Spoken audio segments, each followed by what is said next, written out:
బురదలో బొర్రే పంది బయటికొచ్చి ఆ బురదను అందరికీ అంటియాలని చూస్తుంది.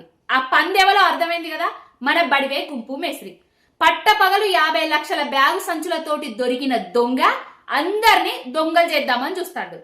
తెలంగాణ గడ్డ కోసం కలబడ్డ నాయకుడు బాపు కేసీఆర్ గారికి, తెలంగాణ గడ్డ కోసం నిలబడ్డ నాయకుడు బాపు కేసీఆర్ గారికి, తెలంగాణ రాష్ట్రం కోసం తన ప్రాణ త్యాగానికి సైతం సిద్ధపడ్డ నాయకుడికి నోటీసులట.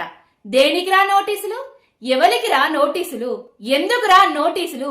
నీ చాతగానితనాన్ని కప్పిపుచ్చుకునేతందుకు, నీ కాంట్రాక్టులు, నీ కుంభకోణాలు బయటకు రాకుండా ఉండేతందుకు, అక్కడెక్కడనో దోసుకున్న పైసలు దాచుకోవడానికి పోయి ఇక్కడ తెలంగాణ కోసం కొట్లాడిన నాయకుల మీద నోటీసుల పేరుతోటి వెకిలి రేతలు, మకిలి చేష్టలు చేస్తున్నావు. ప్రతిదీ ప్రజలు గమనిస్తున్నారు.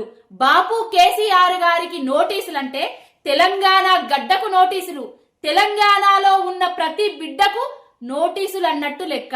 ఇప్పటికైనా నీ బడివే ఖాతలు, నీ బద్మాష్ మాటలు బంద్ చేసి పాలన మీద దృష్టి పెట్టు. ఖబర్దార్ బిడ్డ, బాపు జోలికి వచ్చినావనుకో మసి మసి ఎత్తం గుంపు మేస్త్రి.